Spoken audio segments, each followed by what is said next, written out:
Welcome to Survival Mode Disrupted, the podcast for those who are done performing, done people pleasing, and done living life on autopilot. I'm your host, Letitia, the Survival Mode Disruptor, and this is where we create disruptive, unapologetic transformations for those who are ready to exit survival mode and reclaim their power. Every episode is your permission slip to burn the rule book, break the cycle, and finally build a life that feels like yours. So let's disrupt everything that's holding you back and start living life on your own terms. Welcome to Survival Mode Disrupted. This is your trigger warning. This podcast contains unfiltered conversations about trauma, abuse, and survival. Discretion is advised. This is not therapy or medical advice, just real people sharing real stories. So please take care of yourself and pause if you need to. If this conversation hits home, grab the book Survival Mode Exit Plan, your raw, unapologetic blueprint to break free. Available now by scanning the QR code or clicking the link in the comments.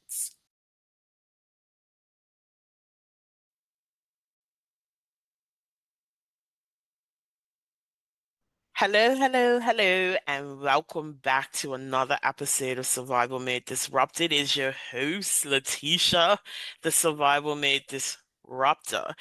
And this week we have Claudie with us. Now, usually I let my guests introduce themselves, but this is someone who is very near and dear to me. And I usually don't interact much with the guests ahead of time simply because I want to hear the story fresh, just like you in the audience. I have an overview of what they've been through, but I don't know all the details. In this case, I've known this individual almost all their lives, and I was privy to this process as it was unfolding. So first of all, I want to express how proud I am of you, Claudie, for sharing a story. And because I have been privy to the journey, I also want to just say I'm very proud of you for the radical ownership you've taken in your life and all that you have accomplished and all that I know you will accomplish. So, Claudie, tell us your story. Hello, everyone. So I guess for the main part I wanted to share about needs just a little bit of context. So growing up, I had both parents in the home, but my relationship with my dad was like a little shaky in the sense that I guess because of his own upbringing, he didn't really know what being a father was. I guess didn't really know how to connect with me and my siblings on the level that, well, for myself, I'll speak for myself, on the level that I think I needed as a child. So it was spending time was like us going to his events and helping him to set up his equipment and we're with him, but is it really like quality time? I don't know. And then I have some fond memories of connecting on films and we all love Marvel and stuff like that. But I think like the maybe the reassurance and the affirmation that I needed as a child, I didn't really get from him. And I got it from my mom, but it's, I don't know. I'm realizing for myself that it was just different. It was just different. So growing up, I became a teenager, would have been like seeking attention from guys and I guess looking for, yeah, that affirmation from different male characters in my life. Um, very insecure as a teenager, probably quite a bit anxious, even though I wouldn't have been able to name it that back then. Always wanted to be accepted in different peer groups and like trying to fit in the best I could, but not never quite being close, like super close with anybody, like friends with everybody, not close with like anybody in particular. And so fast forward to being a 15-year-old, started going to a church, and initially it was I've been to church growing up, but like this was my first time like understanding what everything was and experiencing the presence of God for the first time and all these very new experiences that I feel were very helpful. But then that's when the things would have started to come up about, whoa, actually, like I have issues of abandonment, like feeling abandoned and starting to identify various insecurities and things that I had in my life, but just hadn't ever known what it was. So these things start to come up as I'm going to church. And it's so hard to tell one story without like talking about my dad throughout. But at the church, the pastor was married to my cousin. And so going to the church more often, starting to get involved, start working like in the office as an assistant. And as I'm getting more involved, I'm getting closer to the pastor and I'm having conversations and end up sharing with him about my life and the things I'm experiencing, as you would do with the pastor, because they're like a leader, they're a guide, that's what they do. And, I'm feeling encouraged and like with all the different things coming up with abandonment and such, like it's nice to hear from someone or be around someone who can like kind of help walk me through this process of dealing with whatever insecurities or issues or feelings I've had that have come about as a result of my maybe lack of a relationship with my dad. And so just and again, we have these things that happen, and like there's so much of about the whole process that I have just forgotten about. But just over time, we get closer. A lot of people who are closest to the pastors are calling them mom and dad. So, they invite me to also join in on that. So I'm calling him dad, I'm calling him mom.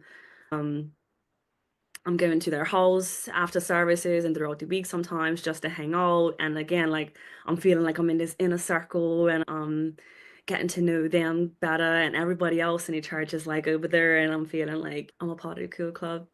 But and here's where like I don't really know where the transition happened, but like the relationship with the pastor started to like slowly I don't know, somewhere along the line, it just started to transition into something else. And so it would be like text messages, like I'm having to message him every single day. Like it's a part of my morning routine. Like I have to message him, I have to say good morning, I have to keep in touch throughout the day. And I'm thinking to myself, like, oh, well, like, I'm seeing him now as a father figure, and I'm thinking, oh, well, this is just what it must be like to have a father figure. These are the things that are required. I have to keep in touch with him. I have to, maintain contact and stuff like that. So continuing the contact, continuing messaging, speaking every day. And at the same time, I'm going to church. I feel like I'm growing. Like there's so much happening where, yeah, I'm learning. And then this relationship's going on at the same time. And so eventually, I don't even, again, couldn't tell you what the timeline was, but it like transitioned into how would you feel about a kiss? And it's like, okay, like, maybe feel a little bit uncomfortable with that because I'm still only like 15, 16, just barely having my first experiences with guys as a teenager. But I was like, but this again must be like a requirement of what it's like to have a father figure. So sure, I guess we'll kiss. And so like from that, then the text messages become a little bit more suggestive and like hints of like sexual things in there. And I'm again convincing myself that, okay, well, this just must be a requirement. And again, like still going to church, still growing. I'm in like different like junior leadership positions and starting to lead youth things and learning how to read my Bible and his like initiating some of this stuff where it's like this is how you study. And there was a time of like where I would play with my eyelashes and when someone's talking to me so that I don't have to look in your face, and he would make me like take your hands down and talk to me like face to face. And so he's teaching me how to communicate better with people. And so I'm learning, I'm growing, but at the same time, there's these little conversations and little like interactions that are happening over time. And just, I guess, over the period of maybe 3 years, it goes from, a little kiss here and there, an inappropriate text message here and there, to send me nudes. I want you to send me nude photos. And so posing and taking pictures and sending them. And again, in my head now, this is all normal. Like 3 years in, this is somebody who I love. This is somebody, and it was such like it's so weird because in my head, it's like, you're my pastor, you're my dad, but I also love you in a romantic way. But it was like all I never saw us as having like a romantic relationship per se. It was just, this is just how our relationship is. I don't know. But so even thinking about, because he's married, he has children. It never in my head did it pass my mind that this was some kind of affair. Never went through my head that there was like, especially that far in, it's not inappropriate. Like this is just normal. This is just how it's supposed to be. So yeah, it's gone from text messages kissing to now sending nude photos. It's gone to his staying at a hotel for the weekend and asking me to come to see him. And it's like turned very sexual. Like it was, yeah, it was a lot. But, and then him asking me questions like, oh, what would you do if you got pregnant? Or what would you do if this happened? Then I'm just like, well, obviously I'm loyal. So I'll stick it out. I'll stay with you. I'll do what I have to do. Or like whatever it is you want to do, like I'm on board kind of thing. Still like going to their house. Like there was a period of time where I lived with them for like 6 months. So I'm staying there with him and his wife and his children, and things are still happening in the house. But I am feeling like I'm closer to this person who's my father figure. I'm closer and and in this like safe space, and but also like close to this person who I very much so love, and just feeling like really privileged to be in that position. And as things go on, like I'm feeling like my life is connected to this person, and all sorts of plans are being made for the church that I'm now being included in for the future. And it's like, what, like now I feel purpose. Now I feel like on top of being loved and taken care of, like now I have a future because of this person. Wow, like how lucky of me. But then there's still all these little requirements of you still have to message me every day. And there were a couple times where I forgot to message or just didn't feel like it on a certain day, and then I'm getting ignored, and then I'm getting shut out, and then you can't come to our house anymore, and then I'm not sending you any messages, and then I'm feeling like I think what like one of the a memory that always sticks with me is like one of the times that I had gotten shut out. I was at home by myself, and like it had been hours since he had messaged me and just wouldn't message me, and I was like on my floor screaming and crying out to God, please help me to get back into his good graces, please help me. I feel like my life is not nothing without him. If you would just give me one more chance, I promise I won't mess up this time. I'll stay consistent. Going hoarse, screaming and crying and begging for God to help me to be back in this guy's good graces. And yeah, like it was a few situations like that. And I just like the anxiety that it would give me to feel like this is going to fall apart, and feeling like I need to do everything I can to make sure that it's all held together.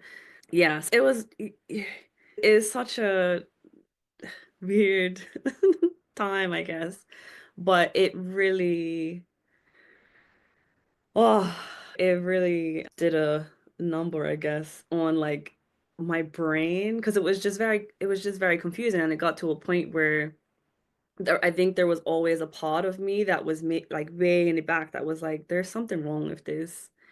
But at the forefront, it was like, but my future, my relationship with God, my relationship with my friends and my family, like my career, everything about my life is tied to my relationship with this man. And so, yeah, it that was pretty much how things were up until I went to school in California and leaving, like I was really like anxious about leaving Bermuda because that means leaving him, not being close to him. But I was like still determined, like I'm still gonna stay in contact because my future is still connected to this person. And I remember I had joined a Christian club on campus and we were having like a little small group meeting. And I can't even remember what the topic was this day. It was like six of us in a little room. And for some reason, I shared this story and they were like, do your parents know about this? And I'm like, why would my parents need to know about this? And they were like, Claudie, like, this is really serious. And I'm still like, what are you talking about? But okay, if you say it's serious, then I guess I'll go share it with my mom. So I got on a Zoom call with my mom and my sister and basically tell them the whole story. And yeah, it from there it all just snowballed out of control because yeah, my mom was, as you can imagine, furious. And then is messaging the pastor and his wife, what is going on and how have you allowed this to happen?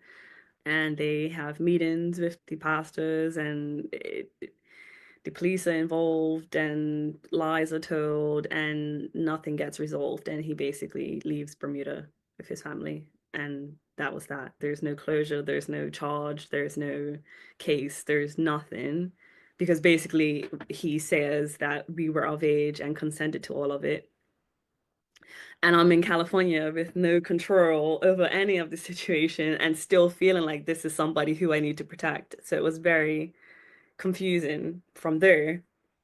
And I think because of how strongly my mom reacted to the situation, it made me, and I didn't realize this till 2 years ago, but because of her reaction to the situation, I think in my brain, I think I went, if she's that angry, then I need to be that angry. And so I took on this anger about the whole situation for like however many years after that, up until a couple years ago. And so anytime I hear anything about where he's from, it triggers me. I have dreams that trigger me. I see somebody who looks like him, it triggers me. I hear about the church, it triggers me. All these things trigger me. I don't want to see his face. I don't want to see the family. I don't want to see his wife. I don't want to see anybody because it all is, yeah. But basically, yeah, for years after that, I just carried this anger. And it wasn't until maybe a couple years ago was just like, I just got to a place of being fed up with feeling that way. And I think it was a combination of feeling angry about the church situation and him, and then also the plus the anger of everything that had got spiraled out with my dad at the same time, which is a whole nother story. But yeah, I just got to a place of being fed up, and so I ended up starting like going to therapy, and that was like going to therapy. Initially, a lot of it was about my dad, and then like maybe towards the end of me going, we started to talk about the church situation. But that was like the first time that I had to admit that it was abuse. Whatever had happened at the church was abuse. And like even more recently, like thinking about like talking about the situation with one of my friends, like having to, I guess, accept that there are even some of the sexual things that happened would be considered rape. And it all like just felt or feels still a bit like really big in my head where it's like abuse. I didn't get abused. I've seen people who get abused, and that's not what happened to me because I was like a lot of it I was going along with. A lot of it I felt loved and taken care of, and I felt like I was growing, and I felt he cared about me, and he wasn't like verbally abusive to me. He didn't beat me. What do you mean I got abused? Yeah, so it took some time, some months for me to accept that word, to accept that I was taken advantage of, to accept that my vulnerability with having in like daddy issues basically was taken advantage of. And then, of course, later on, finding out that I wasn't the only one who was affected in the situation, that there were other girls from the church who had the same experience as me. I'm like, yeah, it was difficult to accept words like abuse and rape and associate it with myself. And then later on realizing the anger that I had been feeling all this time was not my anger. It was anger that other people were telling me that I needed to feel. And then realizing actually, more than being angry, I feel really sad and disappointed about the situation because this is somebody who I trusted. This is somebody who I was looking at as a father figure. And maybe like I was placing unrealistic ideals on this person and what they were meant to be in my life. Getting to acknowledge that, like, actually, I don't really feel angry. I feel really sad and disappointed. More than anything, I feel sad and disappointed. And then having to reconcile and try to make a separation of through this situation, there are a lot of areas where I can say I really grew and areas to this day where I'm like, if I never learned this, like I would probably struggle in certain social situations or, it really helped me with studying in general, like studying my Bible, studying in general. But then also like this really bad thing happened where I was abused and taken advantage of by this person who also taught me these things. So like trying to reconcile in my head that both things could be true and not completely throw away all of it. That's been like, and it's still something that I think I go back and forth a bit within my head, but I'm probably a lot more like settled on it within myself. But yeah, yeah, that's like the fast version of the whole story. hmm You Um, brought up some very interesting points, right? So first of all, a lot of people don't recognize that abuse does not happen outright. Sexual, financial, emotional, it doesn't happen outright. Usually the person is groomed into a level of safety, and then things gradually increase because you allow yourself to be vulnerable with that person. The other thing that you recognize and you mention is you were seeking something that was missing. You grew up in a space where you wanted to be seen and loved by a father figure, and he was aware of that. So he took full advantage of the upper hand that he felt like he had. hmm And, I said at the beginning of this episode, I was privy to things unfolding. I know how angry your mother was. I mean, furious. And her anger was also rooted in a lot of pain mm, because as your mother, her role is to protect you. And, you know, I don't want to speak too much for your mama, but, hmm her and I are very close. And to see how things have unfolded for you as a result of the way that you have processed and given yourself grace to process has been phenomenal.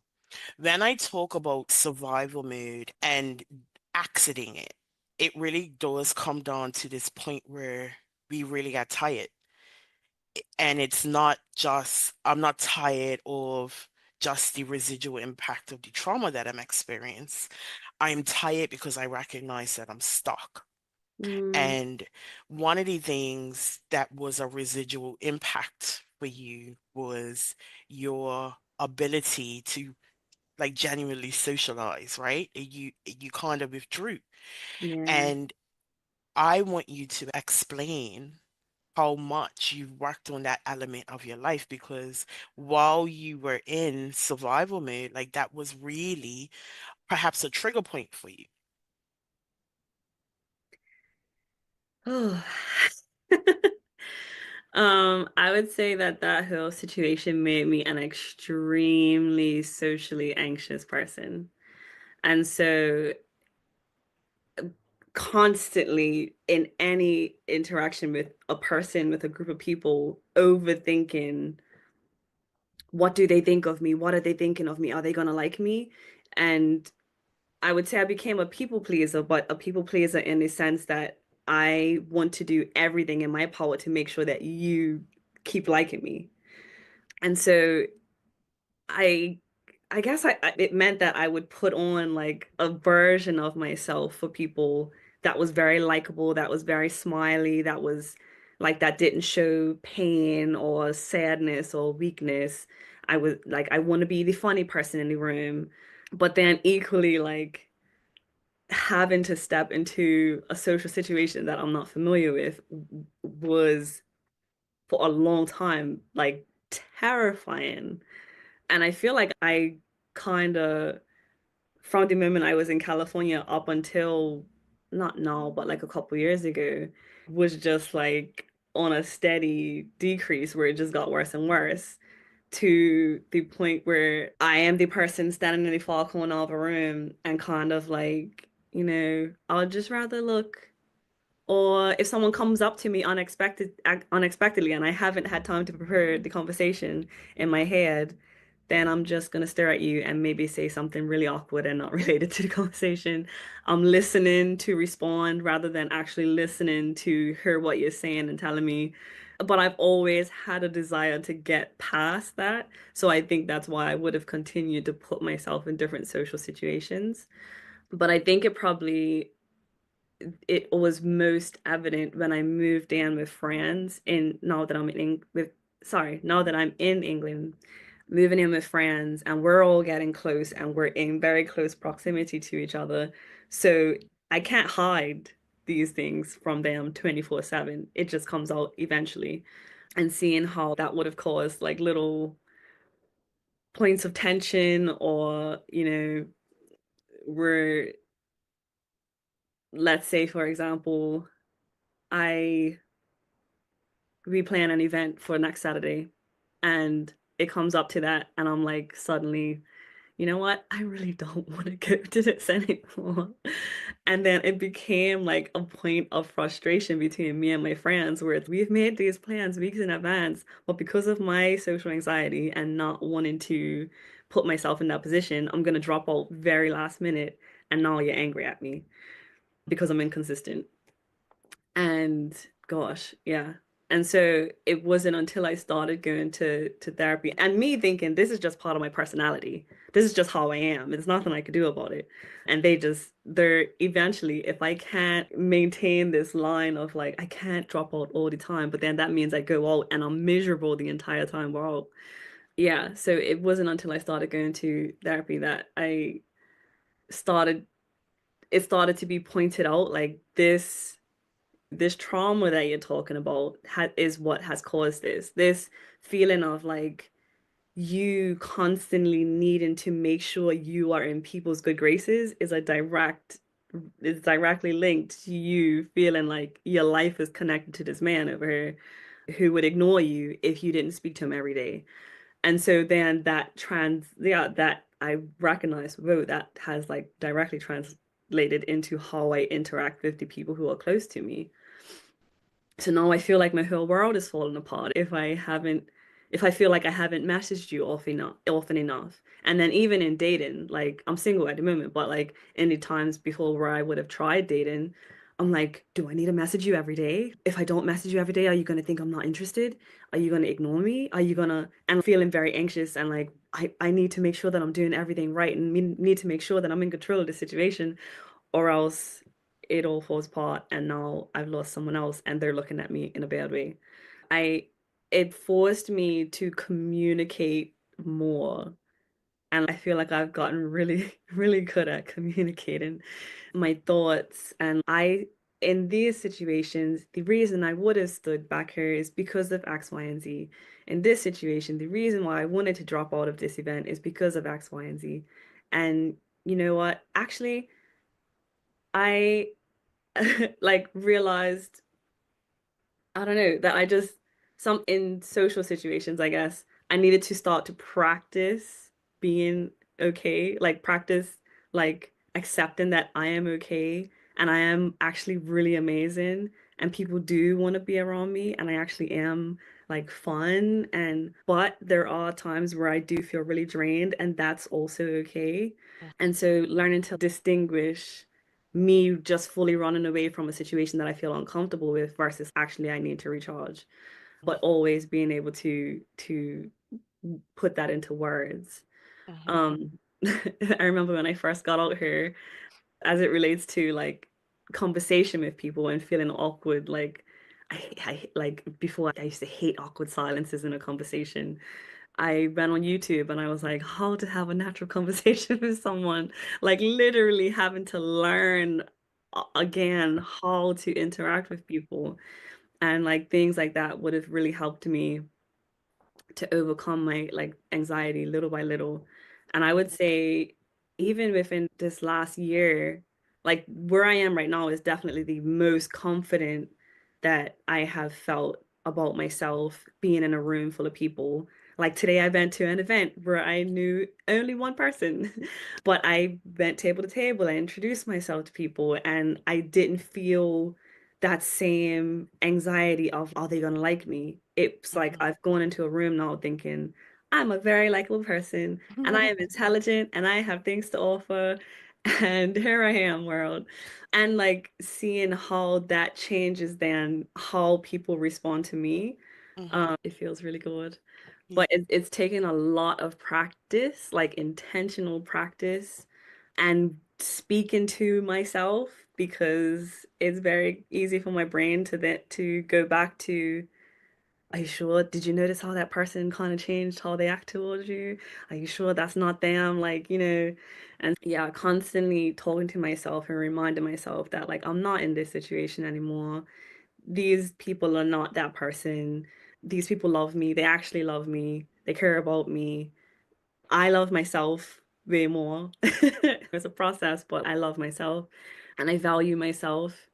And so, yeah, like I've just put a lot of practice and time into the way I communicate and the way that I just show up and just, Mhm. yeah, a lot of pushing myself out of my comfort zone. I love it all. So Mm, one of the things that I talk about on this podcast is like the three phases that we go through in order to exit survivor mode. And you've actually mentioned the in a roundabout way, right? So the first one is awareness. We can't change what we can't see. And for you, it was the reconciliation that you were actually abused. You know, you were not at fault in any way, but you were taken advantage of, you were groomed, and those that incident was a resulted in the way that you showed up. So that awareness. The second phase is reprogramming. So being able to mm, change the narrative, being able to take power of your thought processes and ownership of yourself in that way. And you talked about that with how you've actively worked to navigate your social anxiety that came as a result of the trauma that you've experienced. And then the last phase is a reinvention, being able to change or adapt to a new version of you that isn't aligned or doesn't identify solely with the trauma that you've experienced, right? Like now mm, you are confident walking into rooms. You're not in that space needing to people please because you recognize that I don't need to do that here in order to be liked. You spoke about the hypervigilance, right? And that comes as a direct result of trauma. Like you then start analyzing to the core the smallest changes in people's mm-hmm, reactions and actions to you. So yeah, it's this is why these conversations need to happen because a lot of people, it wasn't until you got into therapy, and this was years later, that mm-hmm. you even recognize the level of trauma that you had Yeah. experienced. We often don't recognize the residual impact of our trauma. Dan, you even said, I thought this was my personality. It wasn't. It's you were changed in the process. You know what I Mm, mean? And that is why, listeners, I am so adamant about this podcast because there are so many people who have been through similar stories and don't even recognize that they are living as half a shell of Yeah, themselves simply yeah. because of how they've processed the trauma and how they now think they need to act as a result of the trauma. You spoke about you compartmentalize things. We talked about it before we even started recording. I kind of forgot because our brain is really good with protecting us and Mm-hmm. keeping us quote unquote safe.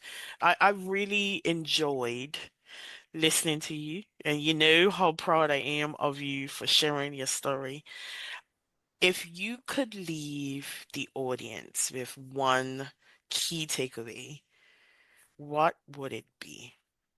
Well, so I did think about this before and I wrote it down. So basically that there's no formula for healing.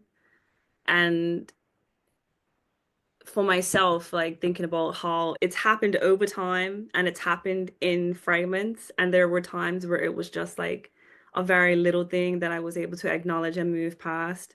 And then there were times where it was like a huge chunk that was like, whoa, like big epiphany and made a significant difference in how I was able to move forward. But again, it all happened over time. Yeah, there's no one plus one equals two. It's yeah, it's a combination of a lot of things that goes into healing, and it just takes time. And you have to be so patient with yourself, with allowing things to happen as they would, but also balancing that with like, how can I be intentional in this moment to work on this thing that's at the forefront right now? And I Mhm, feel like, yeah, it's those things, those moments that really like just kept me moving forward. And like there's always something new to discover about yourself, you know. But you, yeah, one, have to be very patient, two, have to be intentional about like some of the things that you do to heal. But then other, yeah, sometimes it's just things that naturally pop up over time. mhm. Yeah. Yeah, audience, healing is messy and you have to give yourself some grace. You have to give yourself some time. This is not instant gratification, which is why I often say there is no such thing as healed. It's a Mm. journey. Mm-hmm. It's a journey. Well, excuse me. It's a journey that you have to be willing to undergo Mm-hmm. Mm-hmm. because at every level, no matter how long it's been, at every level, there will be new challenges. And if you don't have the patience and you don't give yourself grace, it will end up being a lot messier than it needs to be. So thank you, Claudie. Thank Thank you, you so everyone. much for coming on today and sharing your story. Audience, thank you again for listening and catching another episode of Survivor Mode Disrupted. And I want to remind you, you will not build to break, but you damn sure were not built just to survive. Disrupt the cycle, reclaim your life, and thrive on your own terms. And I will see you next week.